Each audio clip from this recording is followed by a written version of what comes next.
Assalamualaikum. Welcome to the world of chemistry. Hope so you all will be fine. Bismillahirrahmanirrahim.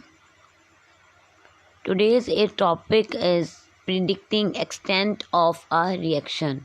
Basically, in today's lecture, we will discuss how can we predict extent of a reaction by using equilibrium constant. यानी कि हमने बेटे पिछले topic में हमारा जो था पिछला जो लेक्चर था उसमें हमने पढ़ा था कि हमारे पास कोई भी केमिकल रिएक्शन है तो हमने अगर उसकी डायरेक्शन मालूम करनी है, सिमत मालूम करनी है, यानी कि वो फॉरवर्ड डायरेक्शन में मूव कर रहा है या रिवर्स डायरेक्शन में मूव कर रहा है, तो हम कैसे मालूम कर सकते हैं। तो उसके लिए हमने कहा था कि हमने इक्विलिब्रियम कांस्टेंट जो है उसकी हेल्प से हम लोग डायरेक्शन मालूम कर सकते थे कि अगर वैल्यू के एफ़ की बड़ी आएगी या के एफ़ की स्मॉल आएगी, उनको कंपेयर करके ऑल अबाउट हमने अपने प्रीवियस लेक्चर में बात की थी। तो बेटे इस टॉपिक में हम बात करेंगे इक्विलिब्रियम कांस्टेंट की क्या अहमियत है किसी भी रिएक्शन का एक्सटेंट पता लगाने के लिए। अब बेटे एक्सटेंट कहते हैं हद को, यानी कि आया आपके पास रिएक्शन मुकम्मल हो गया है, अभी होना है या हुआ ही नहीं, मतलब इस तरह की जो चीज़ें हैं कि रिएक्शन की कंप्लीशन के बारे में कि क्या सारे प्रोडक्ट जो हैं वो रिएक्टेंट से बन गए हैं या जो रिएक्टेंट हैं उनमें से कुछ रहते हैं जिनसे भी प्रोडक्ट नहीं बने। तो हमारे पास जो इक्विलिब्रियम कांस्टेंट है वो बहुत ज़्यादा इम्पॉर्टेंट है फॉर बेसिक टू पर्पसेस, यानी दो कामों के लिए इक्विलिब्रियम कांस्टेंट की बहुत ज़्यादा अहमियत है। इक्विलिब्रियम कांस्टेंट बच्चे केसी को कहते हैं, जिसमें हम लोग प्रोडक्ट की जो कंसंट्रेशन होती है ऊपर और रिएक्टेंट की कंसंट्रेशन नीचे लिख के उनको डिवाइड करके आंसर निकालते हैं। अगर किसी को फिर भी कन्फ्यूजन है तो आप लेक्चर को कंसल्ट कर सकते हैं, आप पूछ सकते हैं कि इक्विलिब्रियम कांस्टेंट क्या है। अब बेटे इक्विलिब्रियम कांस्टेंट की अहमियत दो मेन इसके जो फंक्शन है, एक predicting direction of a reaction, यानी कोई भी रिएक्शन आप करवा रहे हैं तो उसकी सिमत मालूम करनी है अगर आपने, यानी कि फॉरवर्ड जा रहा है रिवर्स जा रहा है ये सारा, तो इसके लिए इक्विलिब्रियम कांस्टेंट बच्चे हमें बहुत ज़्यादा हेल्प देता है। देन आज का हमारा जो टॉपिक है वो है predicting extent of a reaction, यानी कि हम लोगों ने अगर रिएक्शन की हद बतानी है कि रिएक्शन अभी मुकम्मल हो गया है, होना है, कब तक होगा, ये सारा। बच्चे जो हमारे पास इक्विलिब्रियम कांस्टेंट की जो न्यूमेरिकल वैल्यू होती है यानी मैथमेटिकल वैल्यू जो होती है वो बेसिकली रिएक्शन के जो एक्सटेंट है उसके बारे में बताती है। मीन्स ये हमें ये बताती है कि क्या आपके पास जो सारे के सारे जो रिएक्टेंट हैं क्या वो प्रोडक्ट में तब्दील हो गए हैं या अभी कुछ ऐसे रिएक्टेंट हैं जिनसे अभी प्रोडक्ट नहीं बने। कैसे कोई भी केमिकल रिएक्शन में जो केमिकल रिएक्शन है वो कैसे इक्विलिब्रियम स्टेट अचीव कर सकता है, इस सब के बारे में इंफॉर्मेशन हमें इक्विलिब्रियम कांस्टेंट देता है। बच्चे ये बहुत बहुत इंपॉर्टेंट टॉपिक है, सो दैट्स वाई अपना कंसंट्रेशन के साथ इसको अच्छे से लेक्चर को समझिएगा। बेटा there are three possibilities, large numerical value of K C, small numerical value of K C and neither small और नॉट लार्ज। यानी कि या तो बेटे जिस तरह से हमने सेम प्रीवियस लेक्चर में अपने डायरेक्शन को फाइंड किया, वहाँ पे भी हमारे पास इस तरह से पॉसिबिलिटीज थी ना के एफ लार्जर है, के एफ स्मॉल है, इक्वल है, तो सेम यहाँ पे बेटे वही कॉन्सेप्ट है। Large value of K c, the large value of K c indicates that at equilibrium position the reaction mixture consists of all the products and reactants are negligible।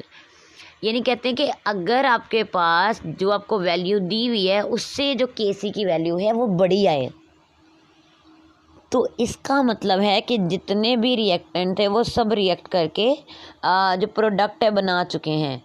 इसका मतलब है यानी कि जितने भी रिएक्टेंट थे वो ऑल जो है उनकी कन्वर्जन जो है वो प्रोडक्ट में हो गई है, यानी कि रिएक्टेंट सारे के सारे प्रोडक्ट में बन गए हैं। तो बेटे इसका मतलब है कि रिएक्शन मुकम्मल हो गया है। अगर रिएक्टेंट जो है वो मिलके उन्होंने प्रोडक्ट बनानी थी बना दी, तो तो इसका मतलब ये रिएक्शन क्या हो गया, कंप्लीट। जैसे बच्चे एग्जांपल देखें, हमारे पास जैसे कार्बन मोनोऑक्साइड है, इसके अंदर ऑक्सीजन रिएक्ट करें तो कार्बन डाइऑक्साइड है। अब बच्चे यहाँ पे वैल्यू आ रही है 2.2 मल्टीप्लाई बाय 10⁻22। तो बच्चे ये आपके पास जो एक लार्ज वैल्यू है क्योंकि पॉजिटिव वैल्यू पॉजिटिव में है, सो दैट्स वाई एक Kc की वैल्यू बड़ी आएगी। तो इसका मतलब है कि आपके पास रिएक्शन मुकम्मल हो गया है, सारे के सारे रिएक्टेंट जो हैं वो प्रोडक्ट में तब्दील हो गए हैं। देन स्मॉल वैल्यू हमें ये बताती है कि आपके पास जो रिएक्शन मिक्सचर में जो उनकी कंसंट्रेशन है, उनकी जो अमाउंट है, उसमें रिएक्टेंट ज़्यादा होते हैं प्रोडक्ट बिल्कुल ना होने के बराबर। इट मीन्स कि जो रिएक्टेंट हैं वो कन्वर्ट प्रोडक्ट में या तो कन्वर्ट ही नहीं हुए, अगर कन्वर्ट हुए हैं तो बहुत कम अमाउंट में, और ये रिएक्शन जो है वो कभी भी मुकम्मल नहीं होते। बच्चों जैसे देखिए अमोनिया है, अमोनिया की डिकम्पोजिशन कराई गई तो N2 नाइट्रोजन और हाइड्रोजन बनती है। अभी यहाँ पे बच्चे देखें, आपको लग रहा होगा कि 2.2 पीछे भाई 2.2 है वो तो, और ये 3 है। नहीं बच्चे, ऊपर ज़रा माइनस साइन पे देखें, वो जो 2.2 है उसके साथ जो वैल्यू थी वो प्लस की थी, लेकिन यहाँ पे जो वैल्यू है वो माइनस में है। और माइनस में बेटे जो भी वैल्यू होती है वो छोटी होती है, तो इसका मतलब स्मॉल वैल्यू आएगी। इसका मतलब रिएक्शन मुकम्मल नहीं हुआ, जल्दी वो जो है अभी नहीं रिएक्टेंट जो है वो प्रोडक्ट में कन्वर्ट हुए। और अगर वैल्यू Kc की बड़ी है, इसका मतलब सारे के सारे रिएक्टेंट से प्रोडक्ट बन गए हैं और रिएक्शन मुकम्मल है। अब बच्चे अगर Kc की वैल्यू ना तो बड़ी आती है ना स्मॉल आती है, मतलब एक वैल्यू जो हमें दी हुई उसके बराबर आ जाती है किसी रिएक्शन की, तो बेटा ये फिक्स होती है Qc वैल्यू ना किसी भी रिएक्शन की। तो आपने अपनी जो डिटर्मिन करके देखी, अगर Kc की बड़ी वैल्यू थी इसका मतलब रिएक्शन मुकम्मल है, सारे रिएक्टेंट से प्रोडक्ट बन गए। अगर उसकी वैल्यू स्मॉल है तो इसका मतलब रिएक्शन अभी मुकम्मल ही नहीं हुआ, सिर्फ अभी आपके पास थोड़े बहुत रिएक्टेंट से प्रोडक्ट बने, सारे नहीं बने। लेकिन बेटे अगर आपके पास जो Kc की वैल्यू है ना तो बड़ी आती है ना छोटी आती है, इक्वल आती है, तो इसका मतलब है कि आपके पास बच्चे जो रिएक्टेंट प्रोडक्ट है उनकी अमाउंट इक्वल है, कंपेरेबल है, दोनों के रेट बराबर हैं, दोनों की कंसंट्रेशन बराबर होगी। तो इससे बच्चे हमें पता चलता है कि हम किसी भी रिएक्शन की एक्सटेंट क्या है। होप सो बच्चे आपको समझ आई होगी। अब बेटे let's move the assessment part. यहाँ पे बच्चे आपके पास पोजीशन बताई हुई है and you have to identify the Kc। आपने Kc का बताना है कि अगर A वाले में रिएक्टेंट हैं सारे, शिफ्ट रिएक्टेंट में जाते हैं तो Kc की वैल्यू क्या होगी। अगर वो जो है B वाले में रिएक्टेंट की तरफ जाते हैं, अगर जो प्रोडक्ट की तरफ जाते हैं, और D में प्रोडक्ट की तरफ जाते हैं, लेकिन एक में ये है कि वो मतलब कंडीशन प्रोवाइड करके, एक में नहीं। तो बच्चे आपने ये बताना है कि ये कौन से Kc की वैल्यू इनमें लार्ज होगी या स्मॉल होगी।